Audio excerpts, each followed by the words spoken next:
Hey everyone, today I want to talk about F for Fake from 1973 by Orson Welles. This is the 39th episode of my 1,000 favorite movie series, where I talk about the movies I love the most in a random order.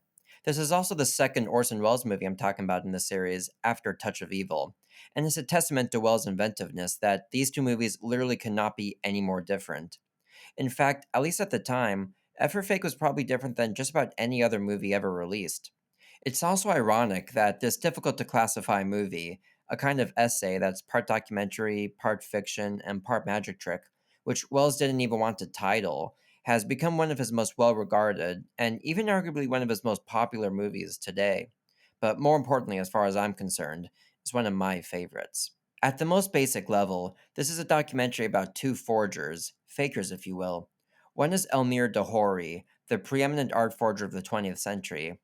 Honestly, if the movie were to only focus on him, it'd have been enough for me, as he's such a fascinating character. A man who can do drawings and paintings in the style of seemingly any famous artist and have them be authenticated and sold. His talent is just mind blowing to me. Hearing his story and learning that his paintings are in many famous museums as originals of the artists he imitates really makes you reevaluate what you know and what should or shouldn't be taken for granted. The other forger is Clifford Irving, an author who wrote a biography about Elmire after he became friends with him on the island of Ibiza, where both lived. He was actually a normal author when most of the film was shot, but while Wells was editing, it was revealed that the autobiography he'd allegedly ghostwritten about Howard Hughes was a fake. Because Hughes was such a recluse, Irving was able to write and have published his autobiography, predicting that he'd never break his silence and sue. But unfortunately for Irving, he did, and so he confessed. Of course, Wells expanded the film to be about both forgers, and thereby positing many questions about authorship and the nature of what we know to be the truth. For example, if the biography about the faker Elmire was written by the faker Irving, how much of that book, ironically called Fake, is fake? The genius part about this movie is that it doesn't try to definitively answer this question. Rather, it does just the opposite and actually plays into this unknown element, making it so that we can't really trust what we see. But I'm getting ahead of myself. More on that later. Aside from the documentary footage about the two fakers, most of which crucially wasn't shot by Wells, but by producer Francois Reichenbach before Wells even entered the picture, the movie also includes many other elements, such as Wells talking about his own past, Wells talking with and interviewing Reichenbach, Wells narrating in several different locations, bookends of Wells performing magic tricks, various asides involving Oya Kodar, Wells's collaborator and mistress, scenes in the editing room, and more. This, of course, sounds very self aggrandizing, but it somehow never comes off like this. I think it's partly because of the freewheeling nature of the film's structure, jumping from one subject to the next extremely fluidly, to the point that it even happens sometimes literally before you even know it. It's also partly because of the movie's humor and overall lightness of touch. A lot of the humor comes from what Wells and Elmire say, like how Wells talks about the various rumors surrounding Howard Hughes, but an even bigger amount comes from the editing, often combined with the music. As an example, one of the funniest scenes of the movie comes near the beginning, where we learn about the elusiveness of Elmire's last name. The music times perfectly with Reichenbach rapidly listing off names Elmire's claimed, and we hilariously cut to Clifford Irving saying that his real name is Elmire Ferenc Huffman, then immediately cut back to Reichenbach saying that he has 60 personalities. After this, we see Elmire almost in a funny dance with the music. It's these and many more lighthearted moments that prevent this movie from feeling heavy and pretentious. If you can get on its wavelength, it's certainly an entertainment. And speaking of entertaining, perhaps the most significant section Wells added, although it was apparently Oya Kodar's idea, is a story at the end of the movie about Picasso and Oya's grandfather. It's a story about how Picasso came to paint her and how her grandfather forged many Picasso paintings.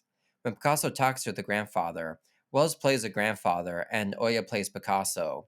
And when I first saw this movie, I was very convinced just by how artfully it was made that it was true. But then, of course, it turns out to not be true, and Wells reveals that the whole movie was basically a magic trick in order to have us believe the story. He essentially did what a magician does and used distraction to make us forget that he actually revealed the magic trick at the beginning of the movie. This was the level that I understood this movie at the first time I watched it, but while this whole story and magic trick remain brilliant, the more times I watch this movie, the more I realize that trickery permeates the whole movie from beginning to end, and on many different levels, making us question the value of authorship. A large part of this is the fact that Wells never really makes how the movie was made clear to us, like how he wasn't involved in shooting most of the documentary footage. This isn't a matter of not giving credit, but more of like presenting a fake Orson Welles film. By not being straight with us, it makes us feel like we never quite know what we're watching, so it gives a certain feeling that there might be some fiddling with, if not the facts, then with the authenticity of the whole project. This does admittedly make the movie a bit impenetrable to the uninitiated, but hey, I never said it wasn't a challenge. Layered on top of this are certain questionable moments, such as this news report that we occasionally see. It sounds like it could be real, but it's not. I'm fairly certain it's Gary Graver, one of the cinematographers. I can't confirm it, but he looks just like him, so I wouldn't be surprised. Also, this moment, where we see Orson Welles drawing a speculation of what Howard Hughes might have looked like in isolation. We then see this beautiful shot of another Hughes painting in the same style with a cigar in the foreground, indicating that this is Wells, but then he signs the piece as Elmire. But if we're passively watching, we might miss this and automatically think that Elmire painted it. Little lies like these add up to contradict Wells's opening claim that everything in the next hour will be the truth, and so are left in doubt about the whole enterprise. What's fake? What's the truth? If we also take into account Elmir's and Irving's undoings of experts and authenticators, who can we trust? This doubt extends to Wells himself, as he himself repeatedly calls himself a charlatan throughout the movie, and demonstrates it with both his discussing of his past and his current lies. This isn't to say that not knowing the truth is a bad thing. Rather, I think Wells is saying in F for Fake that mystery and the unknown can be an enriching thing. As Elmire says, if you hang something in a museum long enough, they become real. Which, if that's the case, then what's the value of authorship? Well, according to probably the most celebrated scene in the movie, not that much. In contrast to the humorous touch of the rest of the movie, Wells turns somber as he dedicates a scene to the Chartres Cathedral. It's a beautiful scene about a great piece of art that doesn't have a signature, and how this fact not only doesn't damage the work, but how it instead is a tribute to the human spirit and human achievement. So, yes, the movie has us questioning many of our previously conceived notions about authorship, but the scene proves that this doesn't come from cynicism. In fact, precisely the opposite.